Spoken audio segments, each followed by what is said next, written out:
अब है distinction test for 1 degree 2 degree and 3 degree alcohols. तो अल्कोहल्स के लिए 3 डिस्टिंक्शन टेस्ट हैं। ल्यूकास टेस्ट है, second by copper powder in 3 degree Celsius 300 degree Celsius की हीटिंग है, और थर्ड है विक्टर मेयर्स टेस्ट।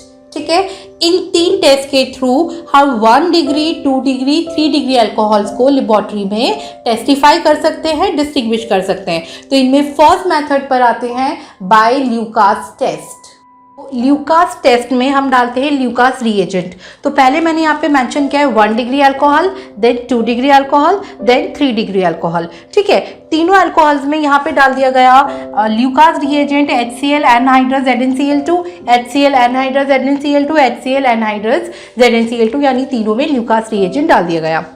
अच्छा, ल्यूकास रिएजेंट से होता क्या है? पहली बात, जो OH ग्रुप होता है वो हट के Cl आ जाता है। ठीक है, तो देखो 1 डिग्री अल्कोहल के कार्बन पर मैंने OH था, OH की जगह क्या बन गया? Cl।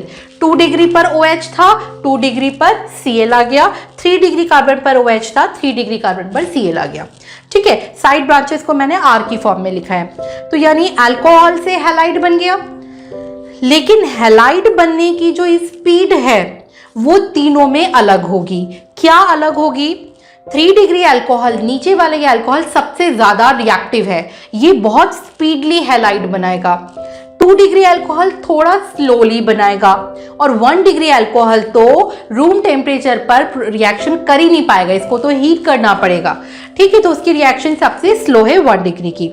अच्छा, और जो भी डिस्टिंक्शन टेस्ट होते हैं उनमें after the completion of reaction एक ऐसा फिजिकल अपीयरेंस आता है जिसको कि आप डिटेक्ट कर पाते हैं। जैसे किसी में कोई कलर चेंज हो रहा है, या किसी में इवोल्यूशन ऑफ गैस है, या किसी में प्रेसिपिटेट का फॉर्मेशन हो रहा है।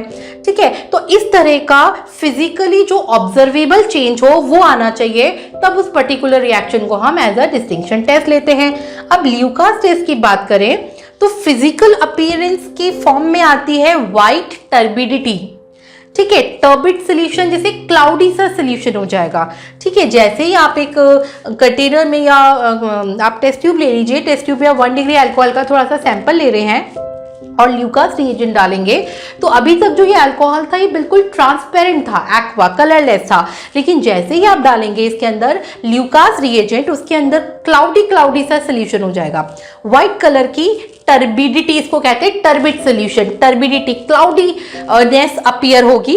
ठीक है, तो उस क्लाउडीनेस की अपीयरेंस की जो टाइम ड्यूरेशन है उसको देख के हम ये चेक करते हैं कि कौन सा डिग्री का अल्कोहल ज्यादा रिएक्टिव है। तो 3 डिग्री अल्कोहल में जैसे ही आप ल्यूकास रिएजेंट डालते हैं, उसी सेकंड पर white turbidity appears with in seconds, spontaneously solution white turbid हो जाता है। लेकिन अगर 2 डिग्री अल्कोहल का सैंपल है तो आपको टेस्ट ट्यूब को थोड़ी सी देर रखना पड़ता है। 5 मिनट्स के अंदर धीरे धीरे व्हाइट टर्बिडिटी अपीयर होने लगती है। और अगर 1 डिग्री अल्कोहल आपने टेस्ट ट्यूब में लिया है तो आप जब तक हीट नहीं करेंगे रूम टेम्परेचर पर आपको व्हाइट टर्बिडिटी नजर ही नहीं आएगी। ठीक है, तो इस तरह से ल्यूकास टेस्ट के थ्रू हम तीनों डिग्री के अल्कोहल्स को लेबोरेटरी में टेस्टिफाई या डिस्टिंग्विश कर लेते हैं। Step by copper and 300 degree Celsius temperature. ठीक है, कॉपर पाउडर के साथ 300 डिग्री पर हीटिंग करने पर ये 1 डिग्री अल्कोहल है, 2 डिग्री अल्कोहल है एंड 3 डिग्री अल्कोहल है। इन तीनों में देखो मैंने कॉपर पाउडर 300 डिग्री सेल्सियस के साथ हीटिंग किया, तो 1 डिग्री अल्कोहल से एल्डिहाइड बनता है, ये हम पहले भी कर चुके हैं ऑक्सीडेशन में, माइल्ड ऑक्सीडाइजिंग एजेंट है ये। 2 डिग्री अल्कोहल से कीटोन बनता है और 3 डिग्री अल्कोहल से एल्कीन बनता है। ऐसा हमने रिएक्शन में पहले किया था। अब डिस्टिंक्शन लेवल पर आप इसको कैसे टेस्टिफाई करते हैं? तो ऐसा है कि एल्डिहाइड एंड कीटोन आपकी बुक में 3rd चैप्टर है, 3rd चैप्टर में हम एल्डिहाइड कीटोन की रिएक्शंस को पढ़ते हैं। ठीक है, तो इनको जो टेस्टिफाई किया जाता है उसमें एक टेस्ट है, इसको मैंने लिखा है feelings test, FEHLING'(S), feelings test. ठीक है, इसमें रेड ब्राउन कलर का पीपीटी आता है। तो जो एल्डिहाइड्स हैं वो फैलिंग्स टेस्ट को देते हैं, पॉजिटिवली देते हैं, और रेड ब्राउन पीपीटी अपीयर होता है। लेकिन जो कीटोन्स होते हैं वो फैलिंग्स टेस्ट को नहीं देते हैं। तो एल्डिहाइड और कीटोन के डिस्टिंक्शन के लिए बेसिकली वो टेस्ट होता है। तो इन दोनों के प्रोडक्ट्स को हम फैलिंग्स टेस्ट से चेक कर लेते हैं। और जो 3 डिग्री अल्कोहल है जिसे एल्कीन बनता है। एल्कीन का जो टेस्ट है आपने 10th स्टैंडर्ड में भी पढ़ा है और 11th में भी, टेस्ट फॉर अनसैचुरेशन होता है, जिसमें आप ब्रोमीन और CCl4 डालते हैं तो ब्रोमीन का जो कलर होता है वो डिसअपियर होता है, ठीक है ना, वो वाला टेस्ट फॉर अनसैचुरेशन है।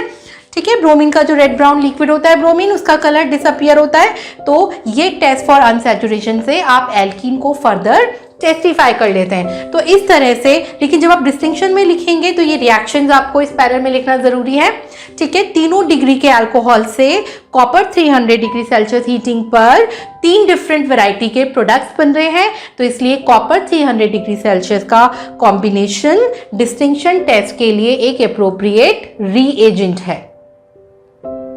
Victor Meyers test, Victor Meyer test वैसे तो एनसीईआरटी में नहीं दिया है, लेकिन ये टर्म अक्सर बहुत ही कॉमन है, इसलिए मैं अपने लेक्चर में इंक्लूड कर रही हूँ। तो 1 degree alcohol, 2 degree alcohol, 3 degree alcohol, तीनों डिग्री के हमने अल्कोहल लिखे। इसमें विक्टर मेयर का जो टेस्ट होता है वो 4 स्टेप्स में कंप्लीट होता है। ठीक है, तो हर स्टेप में एक एक रिएजेंट डाला जाता है। जब भी कोई रिएक्शन मल्टी स्टेप में कंप्लीट होती है और उसे हमें एक रिएक्शन के फॉर्म में लिखना होता है, तो उसके एरो पर 1 2 3 4 जितने भी स्टेप्स होते हैं उतने स्टेप्स का नंबर लिखते हैं और उन स्टेप्स में ऐड होने वाले रीएजेंट्स को उनके सामने लिख देते हैं। तो यानी 1 2 3 4 का मतलब ये रिएक्शन 4 स्टेप्स में कंप्लीट होती है। फर्स्ट स्टेप में P और I2, P वो ये रेड P और I2 डालते हैं। सेकंड स्टेप में AgNO2 डालते हैं। थर्ड स्टेप में HONO, होनो, मतलब इसको आप होनो प्रोनाउंस कर सकते हैं, वैसे HNO2 लिखते हैं इसको। और फोर्थ स्टेप में NaOH डालते हैं। इन 4 रिएजेंट का सीक्वेंस इसी मैनर में होना चाहिए, सीक्वेंस ऊपर नीचे नहीं होना चाहिए। तब लास्ट में जो 1 डिग्री अल्कोहल है उसका रेड कलर अपीयर होता है। 2 डिग्री, यहाँ पे मैंने साइन लगाया है, यानी यही चारों यहाँ रिपीट हो जाएंगे और यही चारों नीचे भी रिपीट हो जाएंगे। ठीक है, तो जो 2 डिग्री अल्कोहल है सेम सीक्वेंस ऑफ कॉम्बिनेशन डालने पर ब्लू कलर में कन्वर्ट होगा, और जो 3 डिग्री है अल्कोहल वो same sequence of reagent add करने पर कलरलेस रहता है। तो इसके मैंने इनिशियल्स ले लिए RBC। ठीक है, तो इसको आप ऐसे याद कर सकते हैं, जो इनमें कलर का सीक्वेंस आता है 1 2 3 डिग्री के लिए वो RBC होता है। ठीक है, इनके रिएक्शंस और इनके प्रोडक्ट्स भी होते हैं, तो वो मैंने नहीं लिया है, मैंने डायरेक्टली डिस्टिंक्शन का लास्ट स्टेप यहाँ पर ले लिया है, उसकी अभी आपको ज़रूरत इसमें नहीं है, एनसीईआरटी में ये नहीं पूछा जाता है। ठीक है, तो ये विक्टर मेयर टेस्ट हो गया और आरबीसी का इसका कलर चेंज है, इस तरह से आप इसको मेमोराइज कर सकते हैं। फिर आता है सम कमर्शियली इंपॉर्टेंट अल्कोहल्स। एनसीईआरटी ने 2 अल्कोहल्स दिए हैं, मीथेनॉल एंड इथेनॉल। ठीक है, मीथेनॉल का फॉर्मूला क्या होता है CH3OH और इथेनॉल का फॉर्मूला क्या हो जाएगा CH3CH2OH या C2H5OH भी इसको कहते हैं। इनके बारे में थोड़ा थोड़ा सा डिटेल है जो आपको मेमोराइज कर लेना है। जैसे मीथेनॉल है, मीथेनॉल को वुड स्प्रिट कहते हैं। वुड स्प्रिट क्यों कहते हैं, थर्ड पॉइंट में मैंने लिखा, because it is produced by the destructive distillation of would. एक पैटर्न ऑफ डिस्टिलेशन होता है, ठीक है, डिस्ट्रक्टिव डिस्टिलेशन कहा जाता है, तो वुड के डिस्ट्रक्टिव डिस्टिलेशन से ये प्रोड्यूस होता है। और मीथेनॉल जो है वो हाईली पॉइजनस अल्कोहल है। अच्छा, इथेनॉल के बारे में जितना एनसीईआरटी ने दिया है इसमें ये इंपॉर्टेंट है जो इसके फर्मेंटेशन का प्रोसेस है। इथेनॉल जो कमर्शियली बनता है वो फर्मेंटेशन से बनाया जाता है। फर्मेंटेशन किसका होता है, जो शुगर केन है उसकी जो शुगर है उसे सुक्रोज कहते हैं, उसके फर्मेंटेशन से बनता है। और फर्मेंटेशन का जो प्रोसेस है आपने 10th स्टैंडर्ड में पढ़ा है, ये एनारोबिक रेस्पिरेशन का प्रोसेस है। ठीक है, तो यहाँ पे एनारोबिक कंडीशन मैंने यहाँ मेंशन की है and it is commercially operated by the process of fermentation. Fermentation में क्या होगा, यहाँ पे मैंने शुगर लिखी है सुक्रोज। सुक्रोज का फॉर्मूला क्या है C12H22O11।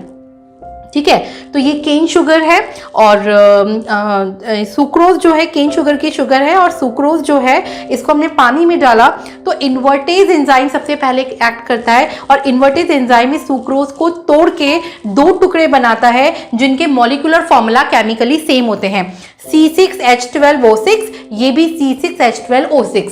लेकिन इनमें जो ओरिएंटेशन ऑफ बॉन्ड्स होते हैं, ठीक है, उनके बेस पर ये दो डिफरेंट शुगर्स होती हैं, एक का नाम है ग्लूकोज और एक का नाम है फ्रक्टोज। अभी आपने फर्स्ट चैप्टर में ओरिएंटेशन के बारे में थोड़ा बहुत पढ़ा है ऑप्टिकल एक्टिविटी के अंडर, ठीक है, उसी तरह के ओरिएंटेशन की बात हो रही है यहाँ पर। तो उन बॉन्ड्स के, कुछ बॉन्ड्स के ओरिएंटेशन उल्टे होते हैं, उसकी वजह से मॉलिक्यूलर फॉर्मूला सेम होते हुए भी दोनों शुगर्स का नाम डिफरेंट होता है, प्रॉपर्टी डिफरेंट होती है, ठीक है।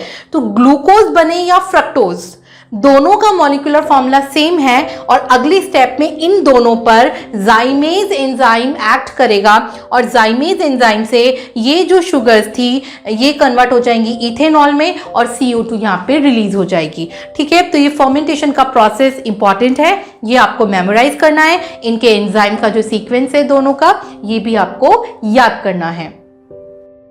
अल्कोहल का थ्योरी पार्ट कंप्लीट होने के बाद इसकी एनसीईआरटी बैक एक्सरसाइज के मैंने कुछ क्वेश्चंस लिखे हैं, आप इन क्वेश्चंस को ट्राई करिए, ठीक है। ये एनसीईआरटी बैक एक्सरसाइज के हैं और उसके बाद हम फिनॉल वाला चैप्टर स्टार्ट करेंगे। लेकिन उसके पहले मैं क्वेश्चन नंबर 32 और 33 जो है ये आपके साथ में डिस्कस करूंगी।